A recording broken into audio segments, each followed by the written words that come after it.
Hi, and welcome back to Cooking Through the Calendar with myself, Danielle Hagler, Nelson County Cooperative Extension Agent for Family and Consumer Sciences. Super excited again to bring you another wonderful recipe from our 2023 Food and Nutrition Recipe Calendar. This calendar is available at your local extension office, so here in Bardstown, Nelson County, 317 South 3rd Street. It has wonderful nutritional information. Last month we checked out the smoky slow cooker black-eyed peas recipe, and this month we're going to be looking at the Cajun seasoned fish with rice. So we're going to go ahead and hop to this. What is great about this calendar, it gives you tips and tricks, and it gives you wonderful step-by-step instructions. So one of the first instructions that it asks us to do is wash our hands with warm soapy water and rinse and scrub for at least 20 seconds. So I've done that, and we're going to go ahead and start reviewing the ingredients that go into this recipe. One of the first things that you want to get together is your spices. You're gonna have 1 tablespoon of paprika.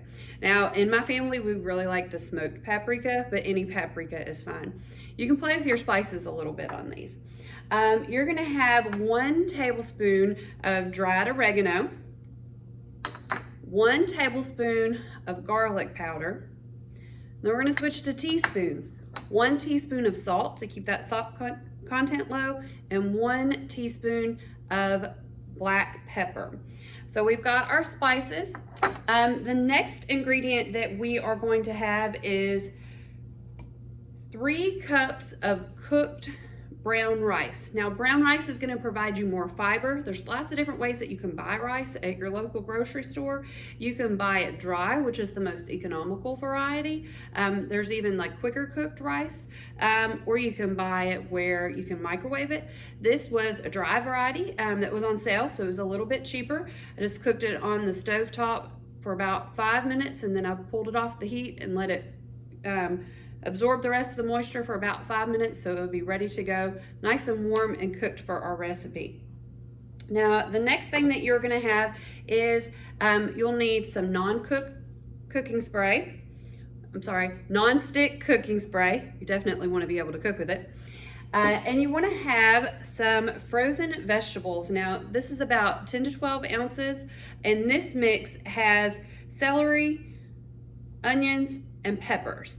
The recipe calls one for parsley, and I didn't have any, so I could have added that in. If you can't find this in your frozen vegetable aisle, you can always just use 1 onion and 1 pepper chopped up instead. Now, frozen vegetables are going to give you a very similar nutritional value to fresh vegetables because the majority of the time they are frozen directly after they are harvested. So again, 10 ounces of peppers, onion, celery mix, and sometimes with parsley. Optional is some lime, and that is to add on if you prefer at the end of the recipe. You'll need 1 tablespoon of butter, and then you'll need about 1.5 pounds of fish. Now, for this particular demonstration, I've got a couple of different kinds of fish here for a couple of reasons. Sometimes you can find a fish that's a little bit more economical or on sale. You can use it frozen, but you want to thaw it out before you use it for this recipe. I was able to get these at the fresh seafood counter. This is cod, this is salmon, and this is catfish. But whatever fish your family prefers, the best fish is the fishes your family is gonna eat. So I prefer salmon. My daughter likes a little bit of a milder fish, so that's why I got cod. And then the catfish was a cheaper option for us today. Dietary recommendations recommend that your protein 2 types of fish throughout the week.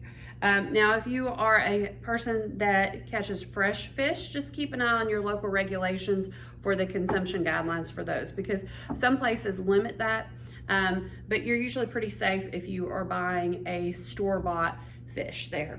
All right, so we've got all of our ingredients, and we're gonna, again, refer back to our recipe, and we're gonna get started on this. So one of the first things it says is to combine all of those spices into a small bowl. So again, I'm gonna take my tablespoon of paprika, tablespoon of oregano, garlic powder, and my salt and pepper. And I am going to combine these, mix those up, and then I'm going to set that aside. The next thing that I'm going to do is I'm going to take my tablespoon of butter and I'm going to melt it in a medium saucepan. So my saucepan over here, I'm going to turn on, and with the saucepan or the pans that I have, these are stainless steel pans, and always follow the manufacturer's recommendations for your pans. So these pans, they don't want to use them on super high heat, so I just put this on a medium heat, and I'm going to go ahead and drop that butter in there to start melting. So as that melts, I'm going to get my next ingredients ready. It wants me to add the frozen vegetables, and I'm going to heat that up for 5 to 8 minutes or until those are tender. So I'm going to make sure that my butter is nice and melted. And one thing I think I needed to double check. Oh yes, I got to get the next thing ready. So I'm going to go ahead and drop these in. And usually you can tell when these are cooked because the color starts to change. They will go kind of translucent.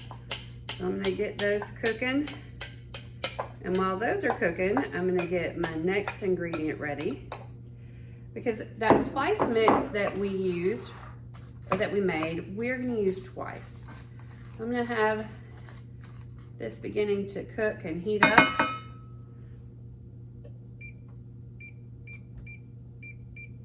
While that is cooking, I'm going to come over here and I need a tablespoon of my spice mix. So I'm going to get my measuring spoon, and measurements do matter. We want to make sure that we don't add too much salt to our diet. So that's why we measure that very carefully. But we're going to add 1 tablespoon of that spice mix to our cooked rice. And when our vegetables are ready, we are actually going to add that spice mix into our vegetables and our rice into there. While that's going on, I'm going to go ahead and start the next part of my recipe. And I'm going to take that remaining spice mix and I'm going to put it in this pan here. And that's going to allow me to coat the fish that I have in that. Now, I want to spray the fish with a non-stick cooking spray, and I want to spray both sides. Now, if you use your hands, make sure that you're being very careful and washing your hands after you touch fish. I'm going to try to use a fork for that. I'm going to try not to get any of that spray near the stove. So I'll make sure I get both sides of that well coated with that non-stick spray. And again, this is about 1.5 pounds of fish total. And after I get it coated with that non-stick spray, I am going to coat each side of that fish in that seasoning mix. And I'm going to go ahead and turn on my pan and get it heating up, because we do want this pan fairly hot. You don't want it smoking like so bad that it's burning, but you want that pan pretty hot for this recipe. Since I haven't touched that fish, I'm going to scoot over here and just stir my vegetables as they're continuing to heat up over here.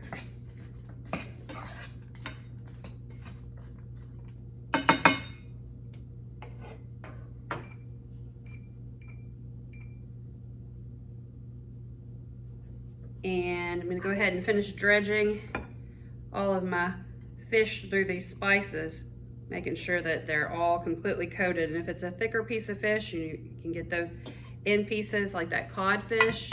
It is a little thicker, so I'm going to make sure I get spices all over that, because we don't want to miss any of that wonderful Cajun flavor there. And then I'm going to put my catfish through here.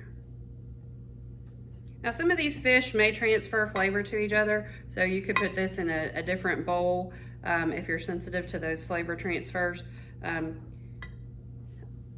Should have probably started with the cod first, but that's okay. I'm gonna Get these last 2 catfish fillets through here while everything's still heating up over there.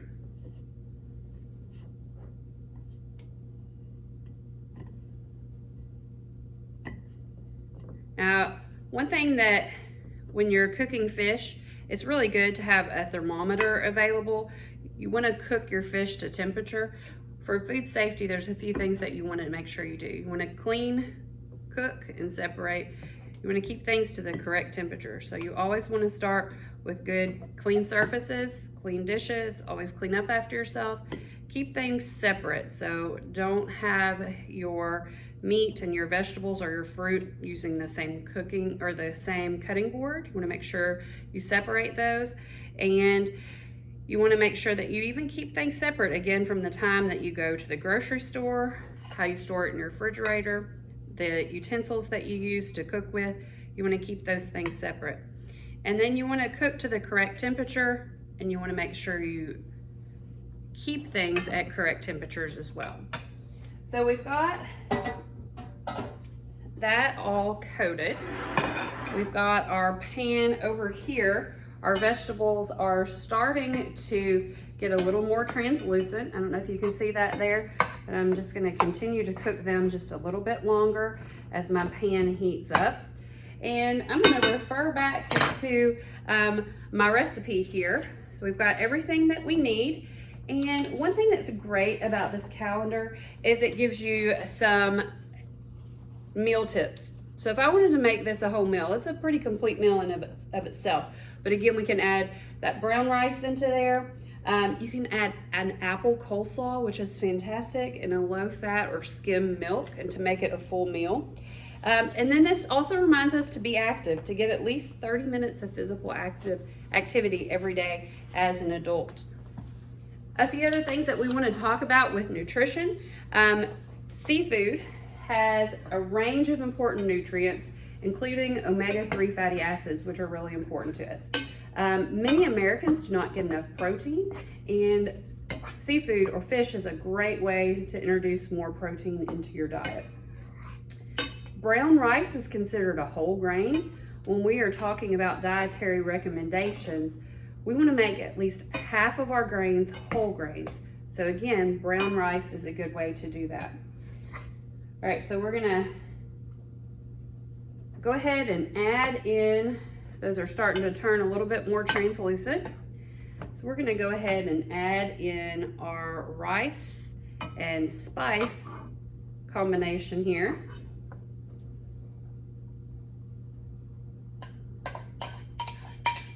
And we're gonna allow those to continue to cook. I'm gonna stir them in there together. This is smelling fantastic.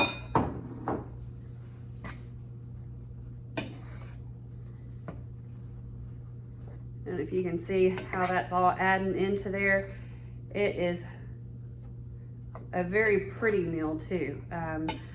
The more colors you have in your meal, the more phytonutrients and vitamins and minerals and things like that, the bigger variety that you will have. So when you're thinking about planning your meals, if you base it off of my plate, that's a good reminder. Half of your plate should be fruits and vegetables.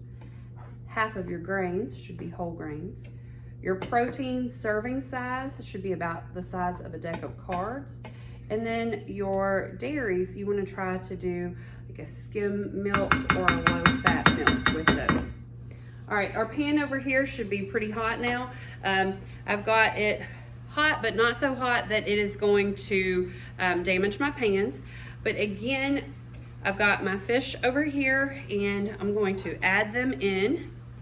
And when you're cooking them, you are going to want to cook them until they are a temperature of 140. And when you put it on there, it sizzles, so you know your pan's pretty hot.